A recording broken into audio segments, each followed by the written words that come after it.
नमस्कार दोस्तों, मैं अभिनंदन मिश्र आप सभी का एकलव्य एकेडमी के YouTube चैनल पर हार्दिक स्वागत करता हूं।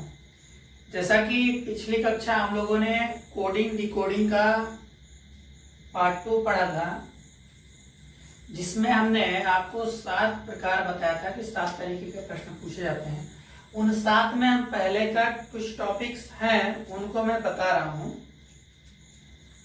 तो उम्मीद करता हूं कि आप सबको समझ में आ रहा होगा। ठीक है, तो प्रश्न है, एक टॉपिक है अक्षर संख्या कोडिंग। ठीक है,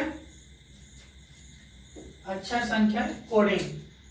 तो इसमें होता क्या है, देख लीजिए। इस पर आधारित प्रश्नों में अंग्रेजी के किसी शब्द का कोडिंग संख्या द्वारा की जाती है। किसी शब्द का कोडिंग क्या किया जाता है? संख्या द्वारा की जाती है। सामान्यतः अक्षरों से संख्या का कोडिंग निम्न बातों पर निर्भर करता है। ये 2 पॉइंट है। पहला है अंग्रेजी शब्द के अक्षरों के क्रमांकित मान पर, और दूसरा होता है शब्द के अक्षरों की संख्या पर। ठीक है, पहला क्या होता है? अंग्रेजी शब्द के अक्षरों के क्रमांकित मान पर, और दूसरा होता है शब्द के अक्षरों की संख्या पर। ठीक है, उदाहरण पहला देख लेंगे। कह रहा है कि यदि a इक्वल टू 1, मतलब a को 1 कहा जाए और a एंड d को 19 कहा जाए, तब बैट को क्या कहेंगे? ठीक है, आइए हम निकाल लेते हैं a एंड d को 19 कैसे कह रहा है। a एंड d, a का मान क्या होगा? 1, n का मान 14, d का मान 4। अब इनको क्या किया है? 14 4 18, 18 1 19। इसका मतलब है कि तीनों के मान को क्या किया है? ऐड किया है, मतलब जोड़ा है। तो जोड़ने के बाद वो संख्या हमको प्राप्त हो रही है। तो संख्या ए एंड डी के मान को, कोडिंग के मानों को जोड़ने पे हमको क्या प्राप्त होगा? 19 प्राप्त होगा। तो 19 प्राप्त होने से हमको ये समझ में आ रहा है कि इन तीनों के मान को क्या किया है? ऐड किया है। तो हमें बैट का मान निकालने में आसानी होगा। बैट का मान, बी का मान क्या होगा? 2 होगा। ए का मान क्या होगा? 1 होगा। और टी का मान क्या होगा? 20 होगा। तो दोस्तों क्या हो जाएगा जोड़ने पे? 23। तो हमारा उत्तर क्या होगा? 23। ठीक है, बहुत आसान होता है ये। यदि a इक्वल टू 1, a को क्या बोला है? 1, मतलब हमको ये समझ में आ गया कि a अगर 1 है तो हमारे आगे के जो कोडिंग होंगे वो अक्षरशः वही होंगे जो उनके कोडिंग होते हैं। a एंड d का मतलब 19, a का मान 1, n का मान 14 और d का मान 4। तो 14 4 18 1 19। और ऐसे ही क्या करेंगे? बैट का मान निकाल देंगे। बी का 2, ए का 3, टी का 20। तो क्या आ जाएगा? 23। तो हमारा उत्तर क्या होगा? 23। ठीक, दूसरा प्रश्न देखेंगे। यदि FLATTER को कूट भाषा में 7 2 3 8 8 5 9 लिखते हैं और MOTHER को 4 6 8 1 5 9 लिखते हैं, तो MAMMOTH को उसी कूट भाषा में क्या लिखेंगे? ठीक है, आइए सॉल्व करते हैं। क्या दिया है? FLATTER, इसको कह रहा है कि 7 2 3 8 8 5 9 लिखते हैं और मदर को MOTHER, मदर को 4 6 8 1 5 9 लिखते हैं। तो कह रहा है कि MAMMOTH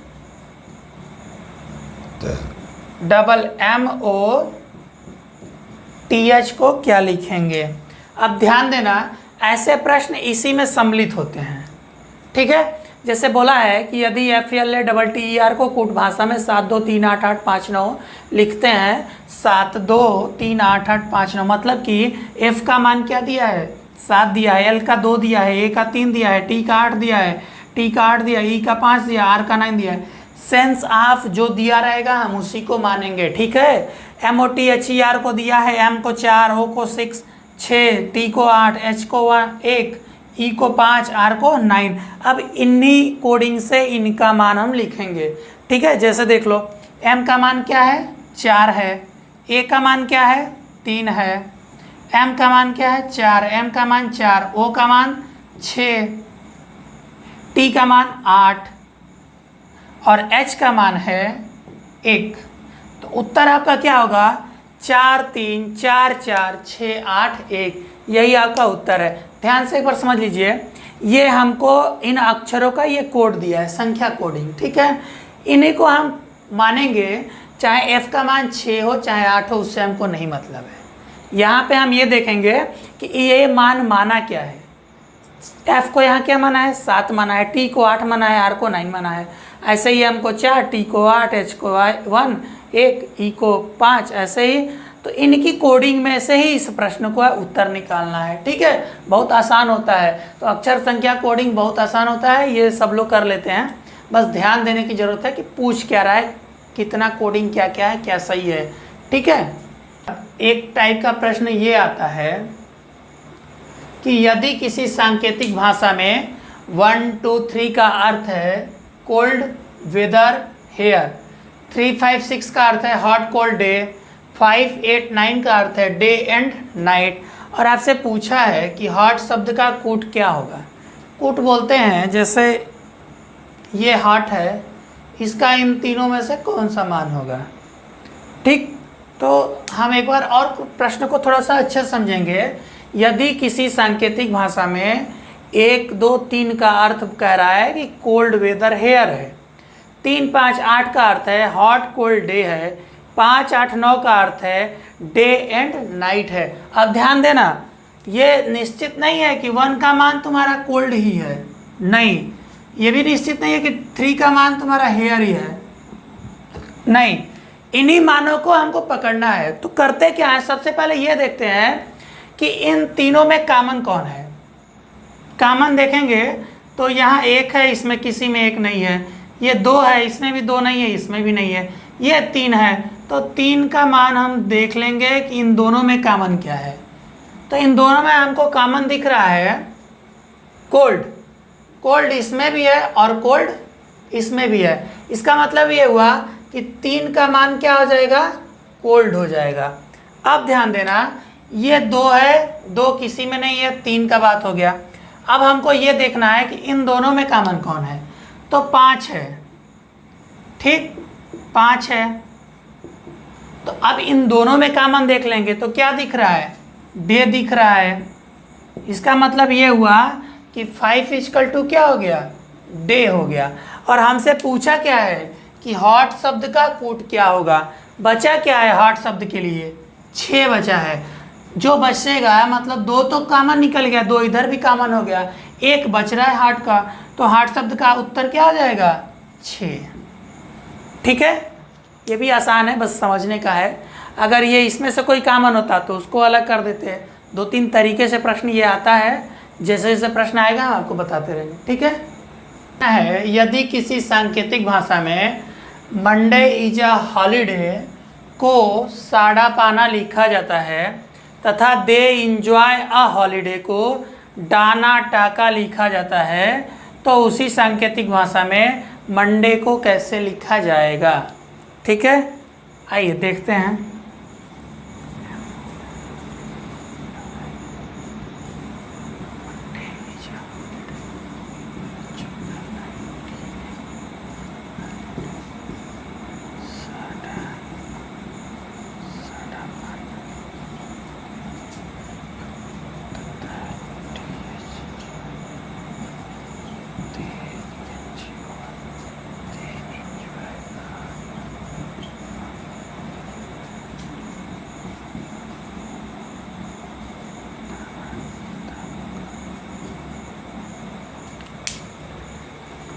ठीक है, मंडे इज अ हॉलीडे साड़ा पाना और they enjoy a holiday Dana टाका। और पूछा क्या है, मंडे का, ठीक, MONDAY, मंडे का पूछ रहा है कि कोडिंग क्या होगा।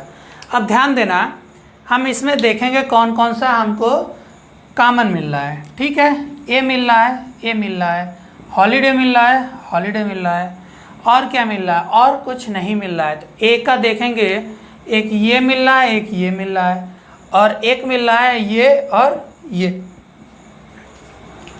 2 हमको कॉमन मिल रहा है। कौन कौन सा, हॉलीडे और ए, और इसमें डा और ना। बच क्या रहा है, मंडे इज, ये और ये का कोडिंग है, 2 बच रहा है, एस ए या पी ए, और इसमें से हम इसको कंफर्म नहीं कर सकते हैं कि कौन सा मान किसके लिए है, तो हम इसका उत्तर लिख देंगे या तो सा या पा, इन दोनों में से कोई एक उत्तर होगा। ठीक, या तो सा या तो पा। अब एक बार और समझ लीजिए, मंडे इज अ हॉलीडे, साड़ा पाना, they enjoy a holiday, Dana टाका। ठीक है, अब हम देखेंगे कॉमन क्या है। ए कॉमन दिख रहा है, हॉलीडे कॉमन दिख रहा है, इसमें दिख रहा है डी ए, इसमें एन ए, इसमें भी डी ए एन ए, बच रहा है एस ए और पी ए। ठीक है, तो हमको कंफर्म नहीं हो रहा है कि मंडे को हम क्या लिख सकते हैं, ऐसे लिखेंगे कि पी ए लिखेंगे, लेकिन हमारे ऑप्शन में अगर रहता है कि मंडे को सा या पा लिखेंगे तो 100% ही आपका आंसर सही होगा। ये अगला टाइप का प्रश्न है, इसका नियम है प्रतिस्थापन द्वारा कोडिंग। ठीक है, प्रश्न पूछता है, जैसे देख लीजिए उदाहरण में, यदि सूर्य को चंद्रमा कहा जाए, चंद्रमा को पृथ्वी कहा जाए, पृथ्वी को आकाश कहा जाए, आकाश को तारा कहा जाए और तारा को सूर्य कहा जाए, तो पूछा है कि पंछी कहाँ उड़ते हैं। ये ध्यान देने वाली बात होती है थोड़ी सी, जो कहा जाएगा उसी को हम उत्तर मानेंगे। जैसे यहाँ सूर्य को चंद्रमा कहा है, चंद्रमा को पृथ्वी कहा है, चंद्रमा को पृथ्वी कहा है, पृथ्वी को आकाश कहा है। अगर आपसे ये पूछे कि हम किस जगह पे या किस ग्रह पे निवास करते हैं, तो हम उत्तर पृथ्वी नहीं बताएंगे। ठीक है, क्या बताएंगे, आकाश बताएंगे। ठीक है, अगर ये कहा जाए कि तारे हमें कहाँ पे दिखाई देते हैं, तो हम क्या बताएंगे, आकाश को तारा, मतलब तारा कहाँ दिखाई देता है, तारा ही जवाब देंगे। लेकिन हमसे पूछा है कि पंछी कहाँ उड़ते हैं, तो पंछी हमें पता है कि आकाश में उड़ते हैं, आकाश को जो कहा गया होगा वही पंछी उड़ते होंगे वहीं पे, तो आकाश को क्या कहा गया है, तारा, तो आपका उत्तर क्या हो जाएगा, तारा। ठीक है, लास्ट टाइप में जो प्रश्न आता है वो ये आता है शर्त पर आधारित कोडिंग, कंडीशनल कोडिंग। कुछ नियम होते हैं, उनको फॉलो करके हमें अपना उत्तर देना होता है। तो इसके अंतर्गत आने वाले प्रश्नों में कुछ अंग्रेजी के अक्षर या संख्याएं दी गई होती हैं। ठीक है, क्या आता है, कुछ अंग्रेजी के अक्षर या संख्याएं दी गई होती हैं तथा उसके नीचे प्रत्येक का कोडिंग दिया रहता है। ठीक, पुनः उसके नीचे कुछ नियम दिया रहता है। इसके नीचे जो प्रश्न होते हैं उनमें अक्षरों संख्याओं का समूह दिया रहता है। ये अपना प्रोपोजल बता रहा है कि ये कंडीशन हमारे यहाँ आता है। उदाहरण के हिसाब से देख लेंगे, नीचे प्रत्येक प्रश्न में अक्षरों संकेतों का एक समूह और उसके बाद अंकों प्रतीकों के 4 संयोजन ABCD दिए गए हैं। निम्नलिखित कोडिंग सिस्टम और शर्तों के आधार पर आपको पता लगाना है कि कौन सा संयोजन अक्षर समूह को सही ढंग से निरूपित करता है। ठीक है, देखिए ये दिया है अंक या संकेत, ठीक है, उसका दिया है अक्षर कूट, इनके मान में ये दिया है कि इनको ये माना जा रहा है। ठीक है, जैसे 5 को B, 9 को E, @ को P, C को A, 3 को K, 8 का D, 1 का F, $का H, प्रतिशत का Q, 4 का 1 या I बोल लीजिए, ये I है, 1 नहीं है, 2 का R, 6 का J, स्टार का U, 7 का M, लैम्डा का V और H को T। और इसमें कुछ नियम दिया है, शर्त है, ये है पहला, यदि दिए गए समूह की पहली इकाई मतलब इसको, ठीक है, पहली इकाई सम अंक एवं अंतिम इकाई संकेत हो। संकेत मतलब क्या, ये हुआ, ये हुआ, ये हुआ, ये हुआ, ये इसको क्या बोलते हैं, संकेत बोलते हैं। संकेत हो तो दोनों के कूट संकेत के अनुसार होंगे, मतलब कि जो सम अंक है और अंतिम इकाई क्या है, संकेत हो, तो दोनों के कूट क्या होंगे, संकेत के अनुसार बन जाएंगे, दोनों सेम हो जाएगा, सम वाला भी और संकेत वाला भी, तो दोनों क्या होंगे, एक तरह के हो जाएंगे। दूसरा शर्त ये दिया है कि पहली इकाई विषम अंक और अंतिम अंक सम हो, अंतिम सम हो तो उनके कूट आपस में क्या हो जाएंगे, बदल जाएंगे। मतलब ये कह रहा है कि पहली अगर विषम है तो उसको अंत में सम है तो उन दोनों को आपस में बदल देंगे। यहाँ पहला प्रश्न ये दे रहा है 9 1 2 4 लैम्डा 6, इनको हमको चूज करना है कि इनमें कौन सा होगा। ठीक है, तो पहले में 9 है तो 9 क्या है, विषम अंक है, ध्यान दीजिएगा 9 क्या है, विषम है, और अंत में क्या है, सम संख्या है, मतलब 6 है। तो हमारा शर्त नंबर 2 क्या कह रहा है कि पहली इकाई विषम अंक एवं अंतिम सम अंक हो तो उनके कूट आपस में क्या हो जाएंगे, बदल जाएंगे। तो देखो इसमें 9 का क्या है, 9 का ई है और 6 का क्या है, जे है। तो हम क्या करेंगे, 6 वाले को जे में ला देंगे, 6 का मान क्या है, जे है, तो हम विषम ये है तो इसको क्या करेंगे, चेंज कर देंगे, तो 9 की जगह क्या हो जाएगा, जे हो जाएगा। और आखिरी मतलब कि 9 का मान क्या है, ई है, तो इसको क्या करेंगे, अंत में रख लेंगे। अब 1 का मान देख लो, 1 का मान एफ है, इसको वहीं रख देंगे।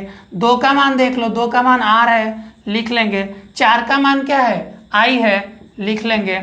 और लेमडा का मान क्या है, वी है, लिख लेंगे। अब ऑप्शन मिलाओ कि किस में है, ये शायद ये मिल रहा है दूसरा, जे एफ आर आई वी ई, तो आपका उत्तर क्या हो जाएगा, बी। नियम एक बार और पढ़ लेंगे, देख लीजिए शर्त में क्या दिया था कि दिए गए समूह को पहली इकाई सम अंक और अंतिम इकाई संकेत हो तो दोनों के कूट संकेत के अनुसार होंगे। दूसरा कहा था शर्त कि पहली इकाई विषम अंक एवं अंतिम इकाई सम हो तो उनके कूट आपस में बदल देंगे। हमारा जो पहला प्रश्न है वो दूसरे शर्त पे फॉलो कर रहा है, तो हमने क्या किया, 9 को 6 से मिला दिया और 6 को 9 से। ठीक, दूसरा प्रश्न। अगला प्रश्न देखो, दूसरा कह रहा है स्टार 4 1 8 7 और है, ये परसेंटेज है, परसेंटेज 4 1 8 7 और स्टार। अब देखो ये क्या है, संकेत है, ये भी क्या है, संकेत है।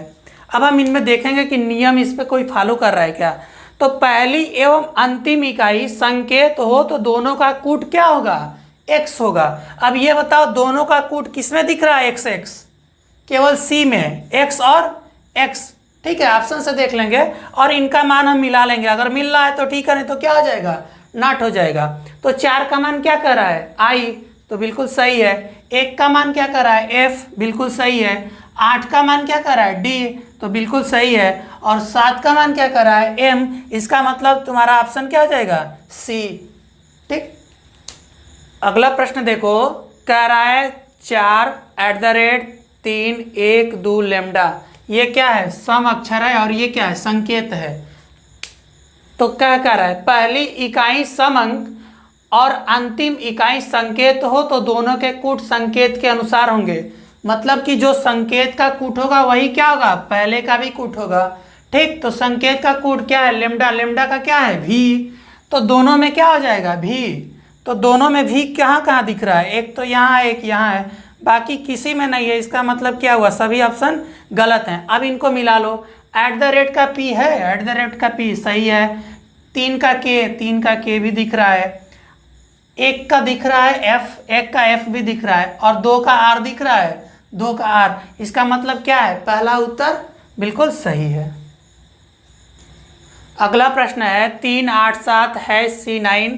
अब देखो 3 है विषम, 9 भी विषम, इसमें से किसी भी शर्त में मेरे समझ से फॉलो नहीं करेगा, क्योंकि पहली इकाई सम और अंतिम इकाई संकेत। दूसरा में कह रहा है कि पहला विषम और अंतिम सम, और तीसरा क्या कह रहा है कि अंतिम और पहला दोनों संकेत। तो इसका मतलब है कि विषम विषम की बात नहीं किया है, तो हम सीधा सीधा आंसर कर देंगे। ठीक है, 3 को कह रहा है k, तो k कितने में, ये तो ऑप्शन गया, इन्हीं 3 में होगा।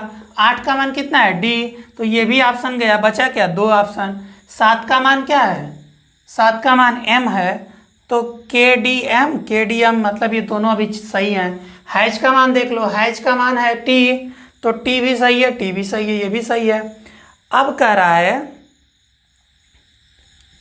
t, मतलब कि ये भी गया, बचा क्या, डी ऑप्शन। अब सी का मान देखो, ए बिल्कुल सही है, और 9 का ऑप्शन है ई, इसका मतलब क्या होगा, डी ऑप्शन बिल्कुल सही होगा। ठीक, देखो 5वां प्रश्न कर रहा है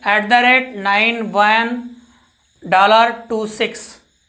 तो देखो ये है संकेत और ये है सम संख्या। ऐसा किसी भी शर्त में ऐसा कोई नियम नहीं है जिसमें पहले हमें संकेत का बात किया और अंत में सम संख्या का बात किया हो। ठीक है, तो हम क्या करेंगे, जैसे दिया है वैसे हम इसका मान रखते जाएंगे। @ का मान क्या है, p। तो @ का मान 2 ही में दिख रहा है p, बाकी दोनों क्या हो गया, गलत हो गया। बचा ये और ये। फिर मिलाएंगे 9 का मान क्या है, तो 9 का मान क्या दिख रहा है, e। तो ये भी ठीक है, ये भी ठीक है। फिर मिलाएंगे 1 का मान, 1 का मान क्या है, f है। तो ये भी ठीक है और ये भी ठीक है। अब कह रहा है कि डॉलर का मान, तो डॉलर का मान दिख रहा होगा h, तो ये भी ठीक है, ये भी ठीक है। अब कह रहा है कि 2 का मान, तो 2 का मान r है, ये भी ठीक है, ये भी ठीक है। अंत में बचा 6, तो 6 का मान j है। इसका मतलब कि ये भी गलत है और डी ऑप्शन क्या होगा, बिल्कुल सही होगा। ध्यान देना कि जो हमें अंक या संकेत दिया होगा उसके नीचे अक्षर कूट होंगे और बिना शर्त देखे हम किसी भी प्रश्न को हल नहीं करेंगे। अगर हमें शर्त समझ में आ गया, शर्त को हम फॉलो कर लेंगे तो कोई भी प्रश्न आसानी से हम कर लेंगे। आज के लिए इतना ही। अगला टॉपिक इसी का अगला टॉपिक टाइप रहेगा। तो आज का इतना ही। बाकी आप सबसे एक निवेदन है कि आप हमारे चैनल को लाइक करें, सब्सक्राइब करें, लोगों तक पहुंचाने का कार्य करें।